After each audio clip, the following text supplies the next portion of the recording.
Remember her? The girl whose books you carried, the heartbeat that drove around in the old jalopy? Sure you do. Well, the kids are still ordering a Coke with 2 straws at the corner drugstore, and they're still passing the fraternity pins around. But here at Garfield High in Los Angeles, they've got a new twist, the reading, writing, and arithmetic stuff. It's reading, writing, and riveting now. That's right, I said riveting. Riveting, welding, trimming, filing, and a lot of other subjects the junior set never took before. Yes, sir, here's what the well-dressed co-ed wears at Garfield, where your old girlfriend's kid sister is just as keen but twice as busy. Here's a new kind of jukebox, sending with a solid victory tune. Working right in their own school shop for Avion, the subcontractor supplying parts to Southern California aircraft companies, these 16 to 18-year-old Garfield kids spend 4 hours a day on book learning and 4 on the production line. They get school credit for their work, draw regular wages, put a big slice into war bonds. And the school insists they keep up their grades, too. This double duty doesn't faze them a bit. So far, they've breezed right through.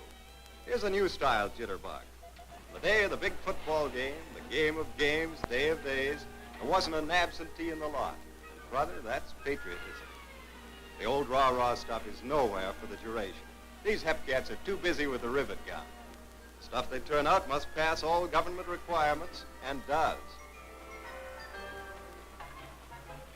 Avion and Army Air Forces inspectors can't praise their work on these nacelle doors for Douglas planes too highly. And here at Lockheed Aircraft, they're trying another youth power plan. Boy power this time. Cooperating with the Board of Education, Lockheed has taken the lead in hiring high school boys on a part-time basis. They used to tinker with jalopies, but working on jigs this size takes them right out of the tinker class. They're big time now, helping out on one of the hot planes of the war, the Lockheed Lightning. Small fry? Sure. But don't let anybody tell you these youngsters aren't doing a man-sized job. Working side by side with older men who treat them like one of themselves, they're on the beam with the lowest absentee lateness record of any group in the plant. Foremen rate them on a par with old-timers. They learn fast, at a stiff pace, keep it up. From making machine tools to final assembly, there isn't any job too big or too small for these kids to handle. And there's no time for horseplay. Some work in the 4-4 plan we saw at Garfield. Others work an 8-hour shift a month, go to school for a month. All of them are helping Lockheed meet towering production goals. There are millions of boys all over the country able and anxious to roll up their sleeves, and other communities are investigating the Los Angeles plan. Here's what the boys think about it. This is mighty good training, but the most important part is, well, it's helping to win the war, even if it is only a little bit. I'm from Texas. I'm going to be a Navy flyer, just as soon as they'll take me. But until then, I can take my crack at the Nazis and Japs this way. I help a woman with a herd of 30 Toggenburg goats. Airplanes are important, but so are goats. People who need goat's milk come from miles around. And if the goats aren't milked, these sick people will have a hard time. Goat's milk has a smaller curd than cow's milk and is therefore more easily digested. So I guess I'm helping people on both jobs. Those Lockheed Lightnings carry with them the hopes and dreams of the American kids who helped put them in the sky.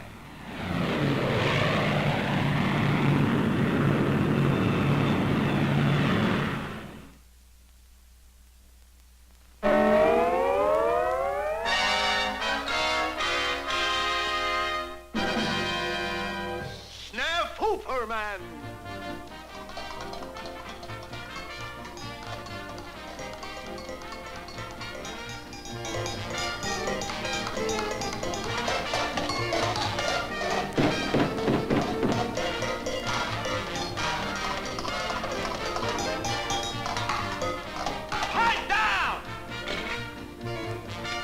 I'm trying to do some brain work. How the hell do you expect a guy to study with all that racket going on? Study? Nuts. When I get at them Nazis, I ain't gonna clunk them over the head with no books. What you gotta give them dopes is a belly full of lead. Hello, Superman. Huh? Well, if I was Superman, I bet you I'd show him plenty. Okay, chum. As technical fairy first class, I now pronounce you Snafu-man. Oh, boy! Enemies of democracy, beware!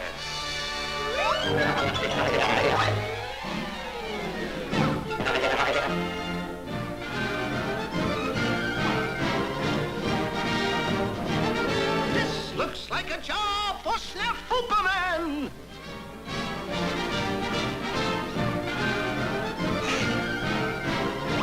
Hey, wait! You forgot your navigation maps! Thank you very much. But I am not bombing Berlin with maps this season.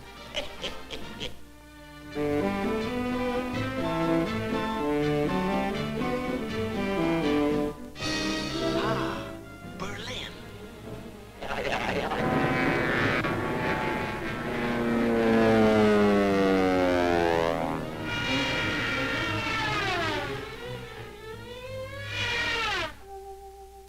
Pardon me, but did you drop this?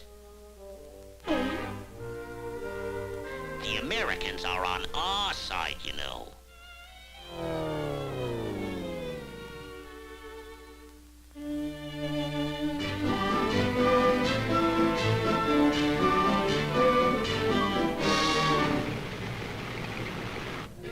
Aha!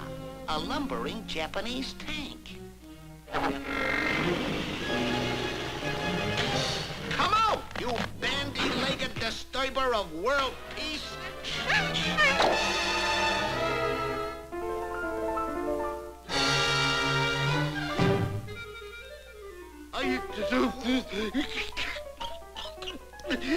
General!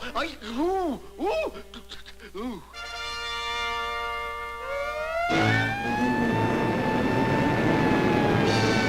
Messerschmitts!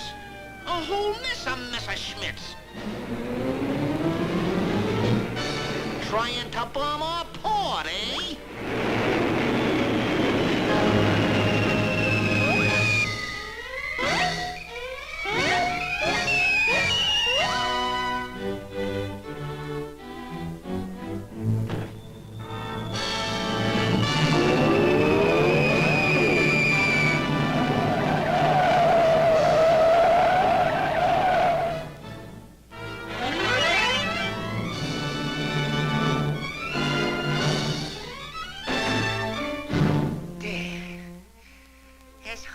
As a burnt-out match.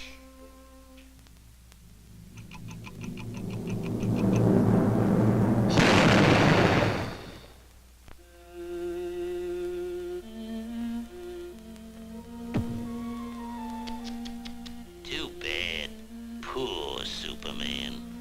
Is there anything I can do for you? Yes? Yes, there is. I would appreciate it if you could... Get me a field manual!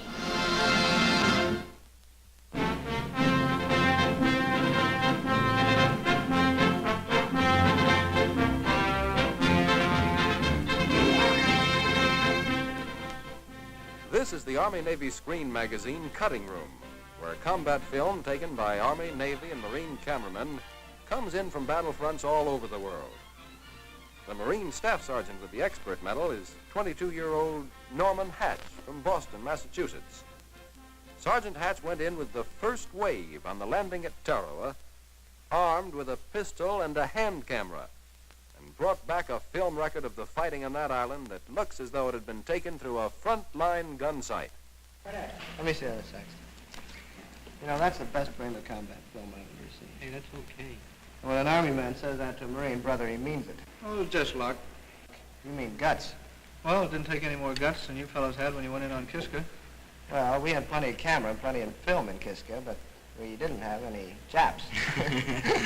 How many cameras did you take in with you? Took in 3 IMO hand cameras. Poodle Urkel got his camera wet the first day. Yeah, that left us with 2 cameras, Kelly's and mine. We took in about 5,000 feet of film. I only shot at 2,000. Only 2,000? Well, that's all. I picked my shots. Did you shoot much film on the ship?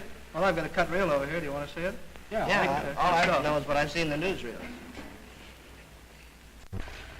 We shot some stuff on the way over, and the Navy boys shot some stuff on the wagons. This is a shot of the task force underway. I was trying to save film, but it was my first big job, and there were a couple of pictures I had to take. On the last day out, Father Francis Kelly celebrated Mass.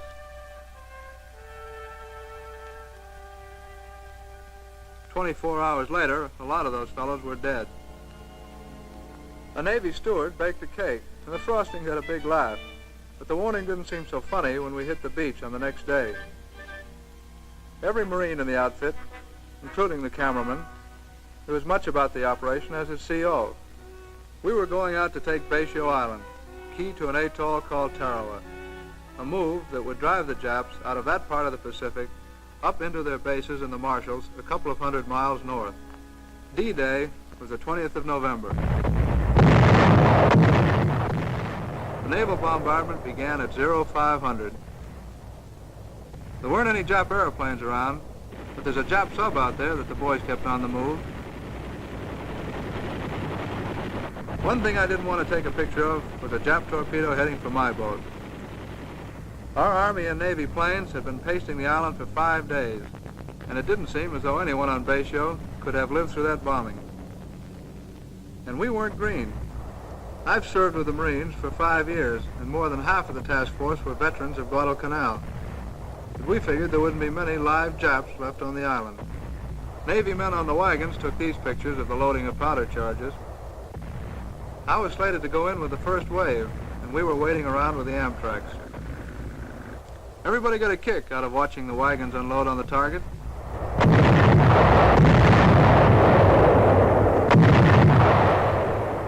"2,800 tons of bombs and shells hit the beaches and cut through the pounds like a whipsaw. We packed shovels along with us, but we figured we wouldn't have to dig any foxholes, only Jap graves.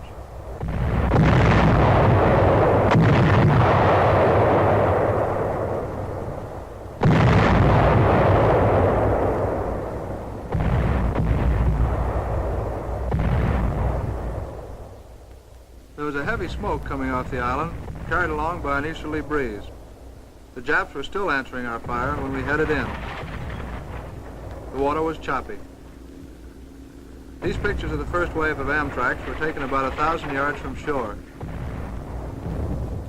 We were heading straight in for the bloodiest operation in the history of the Marine Corps, but we still thought it was going to be a picnic.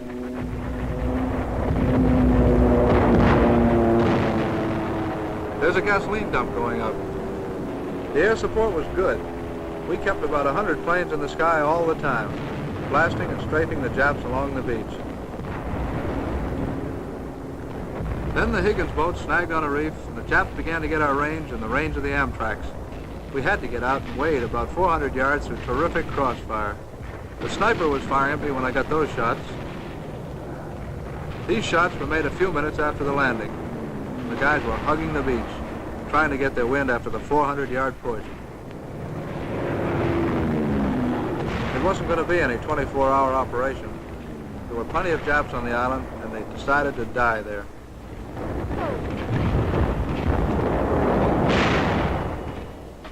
The Japs had spent every day and night for 15 months getting the island ready for a fight.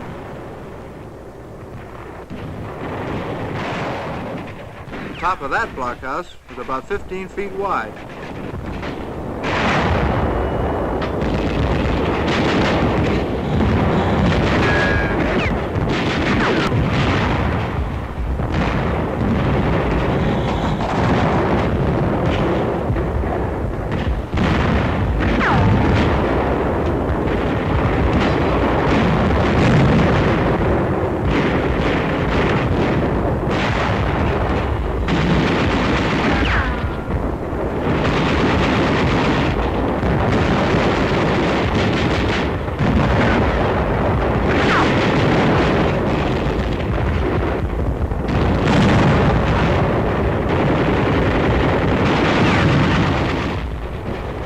We had the exits covered with machine gun and rifle fire.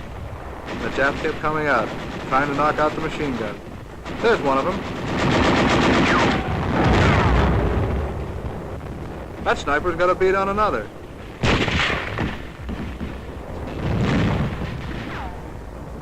There's a squad of them. Boy, it was hot that day, and was I sweating.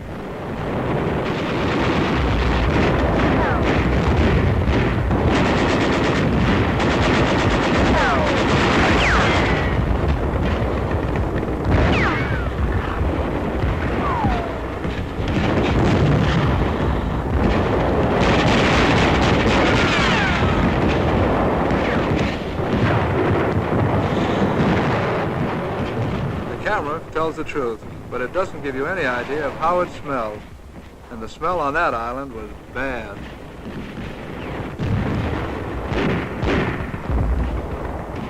The wounded started going back 6 minutes after we hit the beach. And the stretcher bearers, all members of the shore party, were the unsung heroes of Tarawa. Plenty of them got hit.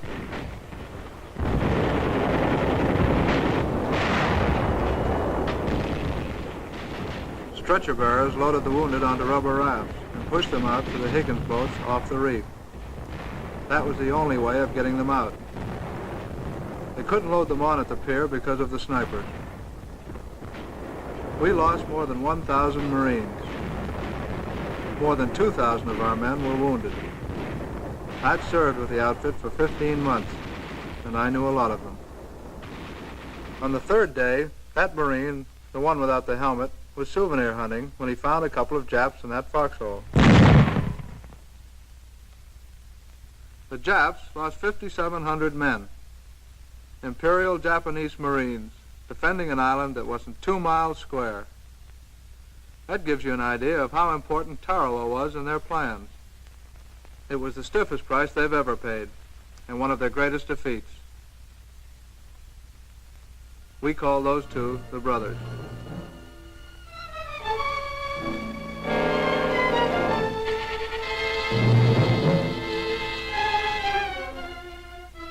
We brought in a few Japanese prisoners for intelligence, no more than a couple of hundred.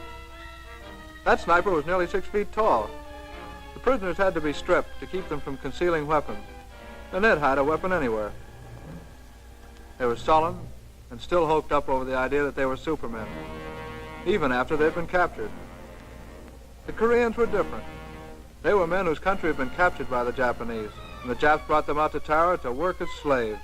When we got back to Pearl Harbor, they told us that in Cairo, Roosevelt, Churchill, and Chiang Kai-shek had guaranteed Korea her independence on the same day that we saved these Koreans from the Japanese. I took these pictures the day before Thanksgiving.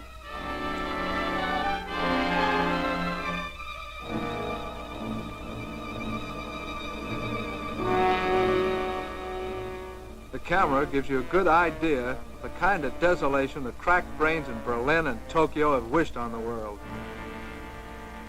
The wrecked Jap equipment we found had been brought in from all over. China, Malaya, Burma, Manchukuo.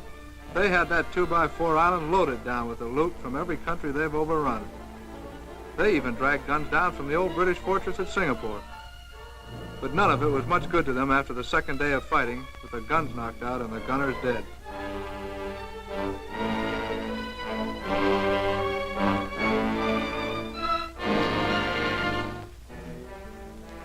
There's a kitten I found in the tracks of a Jap tank.